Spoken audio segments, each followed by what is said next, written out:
कहीं आपको भी तो नहीं आने वाला है हार्ट अटैक? क्या आप भी शिकार हैं अनगिनत अज्ञात बीमारियों के? आखिर क्यों कम हो रहा है आपका जीवन और क्या आप हैं अपनी बिगड़ती सेहत के जिम्मेदार? अगर आप भी हर वक्त खुद को कमजोर और बीमारियों से घिरा हुआ महसूस करते हैं तो आपको सतर्क हो जाने की जरूरत है। और ऐसा क्यों है ये आज हम आपको अपने इस वीडियो के माध्यम से बताएंगे, तो बने रहिए हमारे साथ वीडियो के अंत तक। क्रेविंग ये एक ऐसा शब्द है जो शुरू तो आपकी जुबान से होता है लेकिन खत्म होता है अनगिनत बीमारियों पर जाकर। जी हाँ, आपने बिल्कुल सही सुना, क्योंकि क्रेविंग का मतलब भूख नहीं बल्कि वो खाना है जो आपकी जुबान को संतुष्ट करती है, न कि आपके पेट को। और हमारी जुबान को तो आदत लग गई है अनहेल्दी खाना खाने की।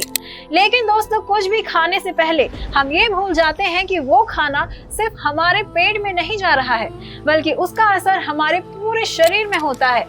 अक्सर हम बाहर जाकर तला भुना खाना खा तो लेते हैं लेकिन वो हमारे शरीर में बैड कोलेस्ट्रॉल को इस हद तक बढ़ा देता है कि वो गंदगी हमारी नसों को ब्लॉक कर देती है। और नसों का ब्लॉक होना मतलब कोरोनरी आर्टरी का ब्लॉक होना, और ऐसा होने का सीधा सीधा मतलब होता है अनगिनत बीमारियों को न्योता। दोस्तों, कोरोनरी आर्टरी हमारे दिल तक ऑक्सीजन और खून पहुंचाने का काम करती है और इसी से हमारे दिल को काम करने यानी कि आपको जिंदा रखने के लिए जरूरी मात्रा में ऑक्सीजन और पोषण मिलता है। लेकिन जब किसी स्थिति में इन कोरोनरी आर्टरीज में से किसी एक नस में भी प्लाक यानी कि व्हाइट ब्लड सेल्स के कम होने से बनने वाले खून के थक्के इकट्ठे होकर खून के बहाव को रोक देते हैं या कम कर देते हैं, तो इसी स्थिति को कोरोनरी आर्टरी डिसीज या हार्ट ब्लॉकेज कहते हैं। और इसी को हम आम भाषा में नसों में ब्लॉकेज होना कहते हैं। नसों में ब्लॉकेज होने का कोई एक कारण नहीं होता है बल्कि कई कारण हो सकते हैं। अगर आप स्मोकिंग करते हैं, शराब पीते हैं या आपको डायबिटीज, कोलेस्ट्रॉल, तनाव, मोटापा और हाई ब्लड प्रेशर जैसी समस्याएं हैं तो इसके कारण भी नसों में गंदगी जमा होने के चांसेस होते हैं, या कई बार नसों में सूजन की वजह से भी ऐसा हो सकता है जिसके कारण से नसों में खून का बहाव अच्छे से नहीं हो पाता है और इसी कारण से ऑक्सीजन के बहाव को भी नुकसान पहुंचता है। और जब शरीर में पोषक तत्वों की कमी हो जाती है तो आप कमजोर महसूस करने लगते हैं। लेकिन जब भी ऐसा होता है तो इसके कुछ लक्षण हमें जरूर दिखाई देते हैं जिसे हम अक्सर नजरअंदाज कर देते हैं, और यही लापरवाही कभी कभी आपकी जान तक ले सकती है। इसीलिए आपका ये जान लेना जरूरी है कि नसों में ब्लॉकेज के क्या क्या लक्षण होते हैं। तो चलिए शुरू करते हैं। दोस्तों, नसों में ब्लॉकेज का सबसे पहला लक्षण होता है हाथ पैरों का ठंडा पड़ जाना। अगर आपकी नसों में ब्लॉकेज है तो आप पाएंगे कि आपके हाथ पैर ठंडे पड़ जाते हैं और अच्छी नींद लेने के बाद भी हमेशा शरीर में दर्द रहता है और थकान महसूस होती है। और अगर आपके साथ ऐसा होना लगातार बढ़ता रहे तो सतर्क हो जाइए, क्योंकि हो सकता है कि आपकी नसों में ब्लॉकेज हो।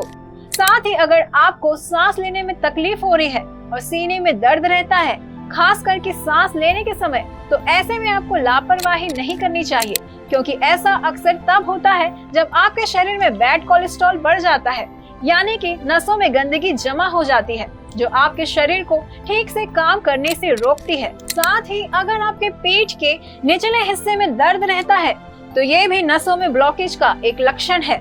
नसों में ब्लॉकेज होने की वजह से बहुत से लोगों को पेट के निचले हिस्से में भी दर्द की शिकायत रह सकती है, और ऐसा इसलिए होता है क्योंकि ब्लॉकेज होने पर पेट के निचले हिस्से में ब्लड सर्कुलेशन ठीक से नहीं हो पाता, जिसकी वजह से डिस्क कमजोर होने लगती है।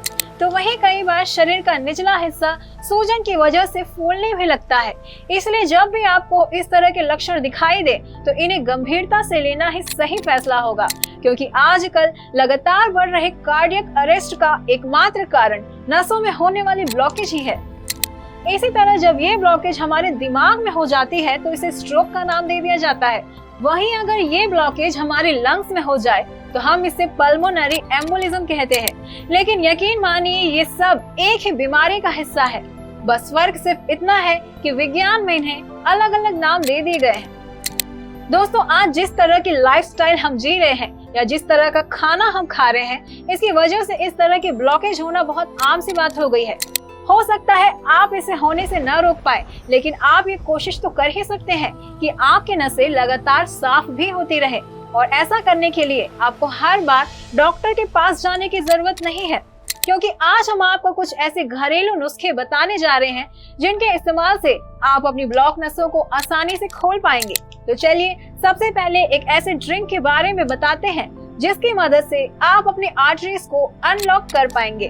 दोस्तों, इसे बनाने के लिए आपको आधा लीटर पानी में आधे सेब को बारीक टुकड़ों में काट कर मिला लेना है और साथ ही आप इसमें आधा चम्मच दालचीनी पाउडर भी मिला लें और 2 से 3 घंटों के लिए इसे छोड़ दें और बाद में इसे पी लें। ना सिर्फ ये आपके नसों के ब्लॉकेज को खोलेगा बल्कि आपके वजन को कम करने में भी मदद करेगा। दूसरा उपाय है कि आप 1 लीटर पानी में 15 से 20 अंगूर के दानों को बीच में से काट कर डाल लीजिए। अब नींबू को 4 हिस्सों में काटिए और छिलकों के साथ ही पानी में मिला लीजिए। अब करीब 1 घंटे तक इसे रूम टेम्परेचर पर रखने के बाद पी लीजिए। नींबू आपकी नसों में जमा गंदगी को साफ करने में काफी मददगार साबित होगा। साथ ही नसों के ब्लॉकेज को खोलने के लिए 1 ग्राम दालचीनी, 10 ग्राम मिश्री का टुकड़ा, 10 ग्राम अलसी, 10 ग्राम साबुत काली मिर्च, 10 ग्राम तेज पत्ता, 10 ग्राम मगज लें और इन चीजों को अच्छी तरह से पीस लें। अब इन्हें 6-6 ग्राम के हिस्सों में बांट लें। आप चाहें तो इसकी पूड़ियाँ भी बना सकते हैं और रोजाना सुबह खाली पेट एक पूड़िया को गुनगुने पानी के साथ पी लें और उसके 1 घंटे तक कुछ भी न खाएं। इससे आपके शरीर में नसों की ब्लॉकेज की परेशानी होगी ही नहीं। और अंत में कुदरत के द्वारा दी हुई वो औषधि जो आपके शरीर में किसी भी दबी हुई नस को खोलने के लिए सबसे बेहतर और आसान उपाय है, वो औषधि है सिंगार का पौधा। जी हाँ, एक पौधा और इसके पत्ते को पारिजात के नाम से भी जाना जाता है। इन पत्तों को पानी में उबालकर लगातार कुछ दिनों तक पीते रहें और आप पाएंगे कि आप अच्छा महसूस कर रहे हैं, क्योंकि इससे दबी हुई नस को खोलने में बहुत मदद मिलती है। आप चाहें तो दिन में 4 या 5 बार भी इस पत्ते को पानी में उबालकर पी सकते हैं। लेकिन दोस्तों, अगर आप किसी तरह की दवाइयाँ ले रहे हैं या फिर आपको पहले से ही अपने शरीर में नसों में ब्लॉकेज के लक्षण दिखाई दे रहे हैं, तो इन उपायों को करने से पहले अपने डॉक्टर से जरूर बात करें। कई बार लोग खून पतला करने की दवाइयाँ भी लेते हैं, तो ऐसी सिचुएशन में आप कभी भी इन उपायों को बिना डॉक्टर से पूछे न करें। अपना खान पान अच्छा रखें, आप भी स्वस्थ रहें और अपनों को भी स्वस्थ रखें और जितना हो सके घर का खाना खाएं ताकि आपका शरीर सही तरीके से काम कर पाए। तो दोस्तों, ये थी नसों में होने वाली ब्लॉकेज को रोकने और उन्हें ठीक करने से जुड़ी सभी जरूरी जानकारियाँ जो कि हमने इंटरनेट के माध्यम से जुटाई है, ताकि आपको भी इन परेशानियों की गंभीरता के बारे में बता सके। अगर आपको वीडियो पसंद आया है तो लाइक और सब्सक्राइब करने के साथ ही इसे अपने दोस्तों और करीबियों के साथ शेयर करें, ताकि उन तक भी ये जानकारियाँ पहुँच सके और वो भी इन उपायों को अपनाकर खुद को स्वस्थ रख सके। और हाँ, हमारे फेसबुक पेज को लाइक करना मत भूलिएगा। धन्यवाद।